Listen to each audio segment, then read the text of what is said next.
你好啊，我係義工黃雪芬，啲人都好親切咁叫我雪條咯。我喺港青咧都做咗3-4年嘅義工㗎啦。大家好，我係 Joanne。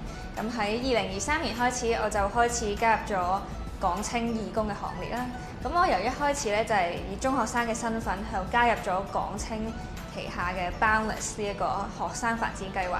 Hello， 大家好，我叫阿 Cat 啦，咁我就係港青 Dora 嘅 artist 嚟嘅，咁我主要做嘅義工範疇就係支援唔同藝術嘅活動。大家好啦，我係思穎啦，咁我依家已經喺 YMCA 有6年啦，咁我就係喺2019年咧就係參加咗呢個奧長新世代全方位青年訓練領袖計劃嘅參加者啦，去到依家咧已經翻咗嚟做咗5年嘅義工。Hello， 大家好，我係 Coco 啦，同思穎一樣 join 咗 YOD 呢個 program 啦，跟住然之後就繼續翻嚟做 alumni 同埋做 committee 啦，亦都係做咗 president 嘅，亦都係喺陸續都有更加多參加 YMCA 嘅義工活動啦。My name is Lian Mantilla, and everyone calls me Lian.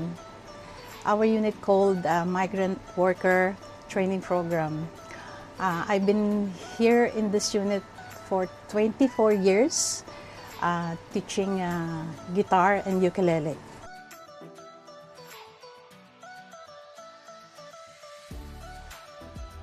咁我一開始咧就係以中學生嘅身份加入港青啦。咁我當時其實係由 Boundless 呢個 program 嚟帶我認識嘅。呢一個 program 係改變咗我中學生涯好多嘅一個轉捩點啦。我覺得 Boundless 帶俾我嘅遠遠唔止我對於未來嘅睇法啦，亦都係我點樣做人。咁例如我見到一啲社會上有需要嘅事嘅時候，我係可以有能力去做多啲 research。我哋嗰時係，然之後甚至去諗下點樣幫佢哋啦。我哋嗰時亦都同組員去整咗一個社會嘅 project， 咁去研究少數族裔嘅人士有啲咩需要啦。咁所以亦都係開始咗一個想助人幫助呢個社群嘅心。因為以前淨係掛住湊仔，就冇留意出邊嘅事。咁咧嗰個後尾咧仔大咗啦，咁我又想喺學啲嘢。咁啊，路過港青嗰度咧，有即係貼咗好多海報啊，即係話可以增值自己咯。所以我就上嚟港青呢度參加嗰啲活動，咁啊結識咗阿劉姑娘。咁佢就問我有冇興趣港青嗰度有計劃回收麵包計劃，咁有冇興趣參加做義工咯？每日都去不同嘅麵包檔嗰度回收麵包。仲有派飯。我喺電視上嗰度睇到咧，即係嗰啲臨期嗰啲啊，或者過期嗰啲垃圾啊，全部都係喺堆填區嗰度啦。即係我覺得嗰啲嘢咧就好浪費。咁我就諗唔知咩渠道可以自己做下義工咁樣幫下嗰啲基層家庭啊，或者長者啊咁樣咯。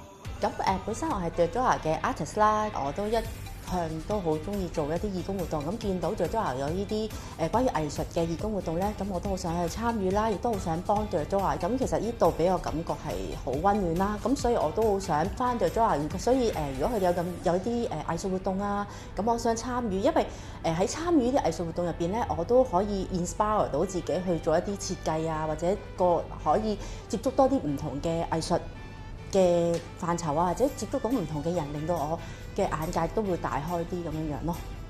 When I start joining this program, I was just a student, and I was so curious about what they've been doing here around. Then suddenly my feeling says, you join this program so you can help others.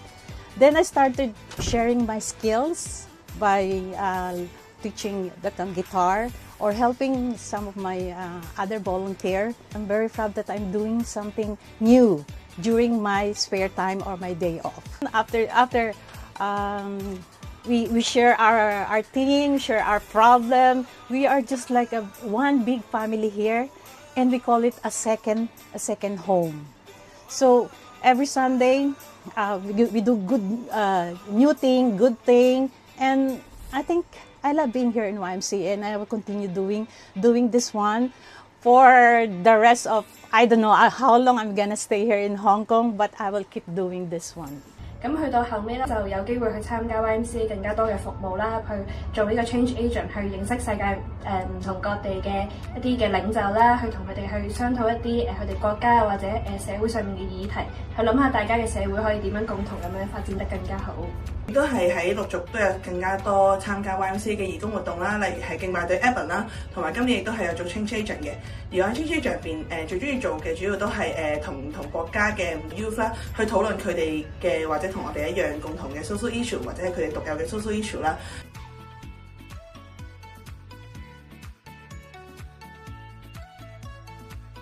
100週年賣旗嘅，咁點解會覺得賣旗特別咧？因為係我咁大女第一次賣旗嘅。其實我本身係一個 I 人嚟嘅，即係熟嘅我就會好 open to 大家啦。但係如果一唔熟，我喺啲陌生地方我就 I 啊，就即係因為真係喺條街人來人往，唔係平時以前擺市集。雖然市集都係要對人，咁但係都係介紹自己產品或者有興趣我先講兩句。但係我真係要企喺地鐵站口，先生賣旗啊，小姐賣旗啊嗰啲都係咯，踏出第一。As far as I remember, when I started teaching, with first day with my old student, and I don't expect what to expect. If I saw their smile in their face, knowing that they learned something from this course from me, I was just it's so inspired. They keep coming back, and knowing that they learned something from this course, it makes me happy and push me to do hard more to teach and share with them all the skills that I've been doing here in YMCA. 咁我最難忘嘅一件事啦，咁即係發生喺越南。我哋都有一班 mentee 一齊去到一間有殘障人士嘅一個兒童庇護所咁。喺香港其實都有呢啲設施，但係其實真係好少機會會開放俾一啲公眾嘅義工去參與啦，去參與服務。咁當時呢一間庇護所咧，佢係有一啲唐氏綜合症啦、腦麻痹嘅一啲好小朋友嘅患者，可能自己成世人從來都冇見過，原來一個人可以一啲手嘅關節可以屈曲成一個我哋想像唔到嘅程度啊！佢個樣可能甚至有啲畸形嘅狀態啦。其實我覺得即係無論對我哋佢哋嚟講都係好震撼嘅。我當時都有同佢哋做翻唔同嘅 debriefing 啦。我係發現原來當嗰班小朋友都係越南之前內戰留低嘅一班小朋友，即係佢哋可能受到一啲化學毒品嘅攻擊啦。咁佢哋上一代生出嚟嘅小朋友就已經係咁畸形。咁所以我哋都有反思到戰爭啊同埋和平啊。一個國家可能打完仗宣告咗和平之後，佢後邊有幾多 aftermath 係一個國家需要面對呢？咁而香港又有冇一啲上一代留下嘅一啲傷痛係需要我哋去治愈呢？做呢個 discussion， 我覺得都係相當有意思嘅。我都有參與去同一啲殘障小朋友按摩啦，嗰個親自接觸到佢哋肌膚嘅質感都好難忘。我自己。可能我連我屋企人都好少幫佢哋揼骨啦，佢哋按摩。但係我都係同一班第一次見嘅小朋友做呢件事咧。咁我自己都作為一個物理治療師，將來嘅物理治療師啦，我都覺得都好深刻嘅經歷，去觸碰到一啲生命。係啊，咁呢個我覺得對我嚟講就係一個我成個歷程入面最深刻嘅一個事啊。咁我最深刻嘅一次UFO 嘅經歷就係、我帶 YOD 大組啦，咁喺帶完組之後咧，個組仔玩完我哋成個 YOD 嘅 program 行完一個場景之後咧，佢有另外再用信息就話俾我聽，佢好有幸自己有參加 YOD 呢個 program， 佢覺得 YOD 呢個 program 幫咗佢好多啦。咁我嗰下就覺得好感動啦，因為原來我冇諗過自己原來係真係可以有一日可以用生命影響生命。我最深刻嘅咧就係見到我以前可能帶過嘅一啲參加者啦，佢哋翻嚟去幫手做 committee 嘅時候，都會好信任我哋啦，去同我哋分享佢哋嘅喜與樂啊，所有嘅嘢我哋都覺得好感恩啦，就令我覺得呢個地方原來唔單止已經係個服務啦，而係我哋當中關係入邊已經係有建立啦，有愛喺當中。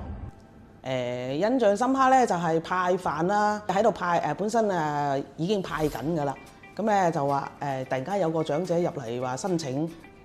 就話想加入呢個派飯嘅計劃，問我哋得唔得？佢咧就話俾我聽，佢話佢屋企咧又第一係獨居老人啦，第二咧就係嗰間屋企啊好細，即係劏房好細。而且咧佢嗰個手腳就唔係好方便咯，即係佢就煮唔到飯，咁啊我哋幫下佢得唔得？咁我哋就港青嗰度批咗啦。佢攞到飯嗰陣時，我睇佢熱淚盈眶嘅，即係佢好感動咯。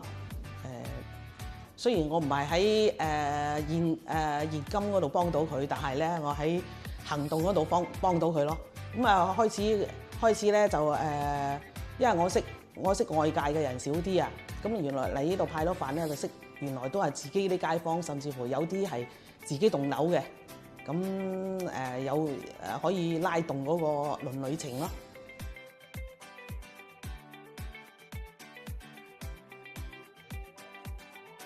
我覺得對所有嘅港青義工嚟講，我想講兩個字，就係傳承。咁我覺得其實無論我哋要繼續行呢條路又好，或者去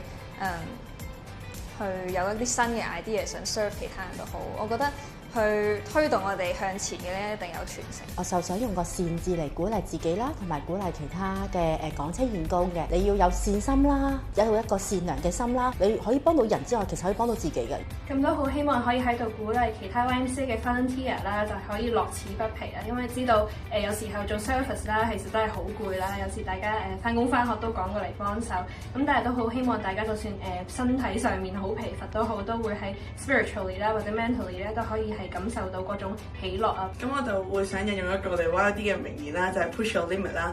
咁雖然大家我就覺得係可以鼓勵到大家，唔好大家覺得自己嘅力量好微小啦，但係希望大家都可以用盡自己最大嘅能力去奉獻社會，去幫助人哋。